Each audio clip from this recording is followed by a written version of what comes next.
I had a driver, real quick, I'll share the story with you guys. This weekend, he's driving from Houston we picked up a load Friday in Houston. He's headed to DC to deliver on Monday.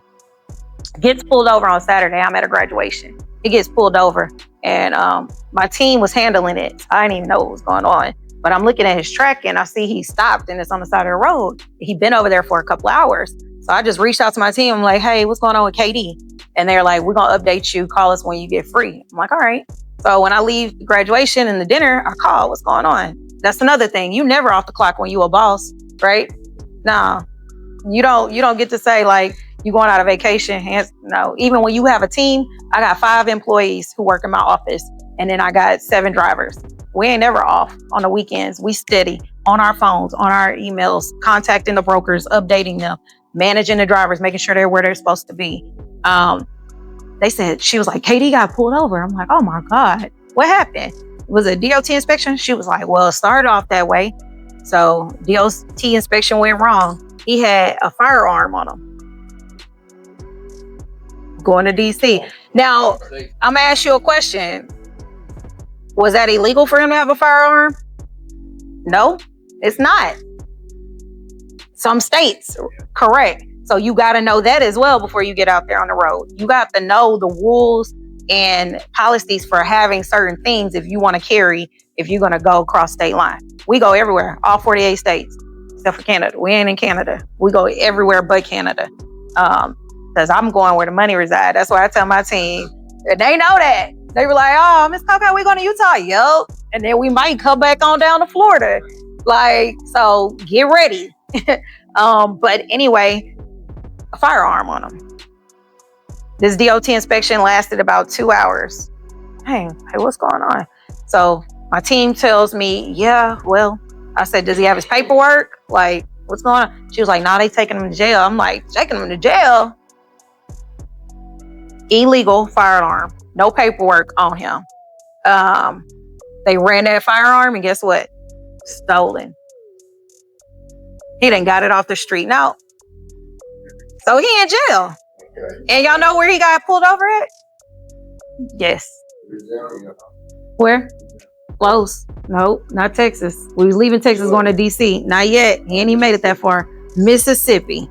Got pulled over in Mississippi and Jackson. I was like, so I'm gonna tell y'all, Jackson, it's ran by certain people, okay?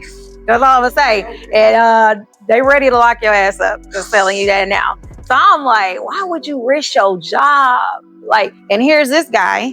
A lot of my drivers are convicted felons. I'm gonna tell y'all that now. Like, they are.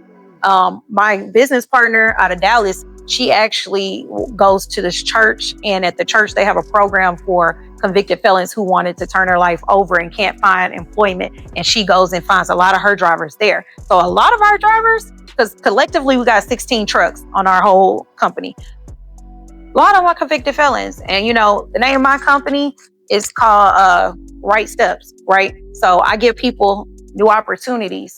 Everybody just need an opportunity. I need an opportunity when I moved back to Houston, when my dream got derailed, right? I need an opportunity when I got divorced to start out my own business on my own without my husband. So everybody just need an opportunity. But my whole thing is, you know, you honest with me, we can go somewhere.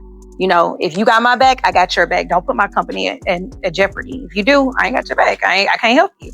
So young and dumb, because he's only like 22 years old. And, you know, I talked to his daddy over this week because he's still in jail, waiting to see the judge because it was a holiday weekend, right? So they got to get everybody in before the judge. And so his dad's like, yeah, I can't believe he did that. He was like, I've been in, I did 15 years. And I told him I didn't want him to go down that path. So he don't have a record.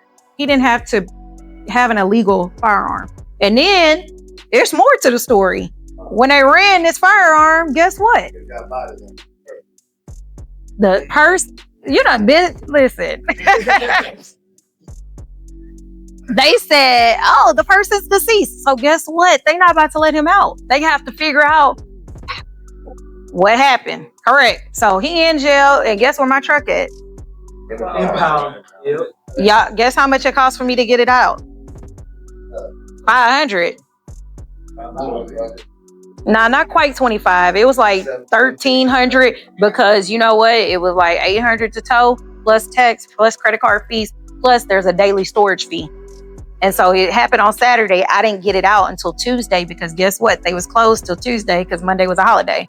Crazy. So all of this happened because I had a driver who I thought I trusted, and he thought he knew what he was doing, and he had it all under control. I have a company policy. It says you can't have this on you, can't have that on you. If you do, I need the paperwork. Like, he knew. So yeah, he had it under the driver's seat. Didn't think he was gonna get busted. He told my team when he got pulled over, oh, they just doing a DLT inspection. Then put it on his story. He said he took a picture on his story of the police car. He was like, man, free me. I guess because he knew he was about to go to jail. He ain't saying free me now. I mean, he crying. You know, and how I get it is because I don't follow them on social media and I don't want them following me, right? So, but I'm telling all my other drivers, do you have a firearm on you? Like, now I'm making sure everybody, I'm talking to everybody on the team, telling them what happened, making sure they straight. Don't put me in this situation. We need to revisit the company policy because if this happens, it's immediate termination, right? So they're like, oh, yeah. Which one was it? I was like, Katie. It was like, oh, man, yeah, I seen on his story. One of my other drivers, Miss Coco, everything all right over there? And I'm like, why are you asking me this? Just happened. He was like, I seen KD's story. So people talk. My drivers all kind of know each other. We get together and do a training every quarter. We sit in a room like this. We go over pre-trips. We go over client communication, what to do in certain scenarios. We talk about real life situations like this because it's real. Like I said, he's still in jail. Girlfriend calling me crying every day, asking me, can she get his check? What check?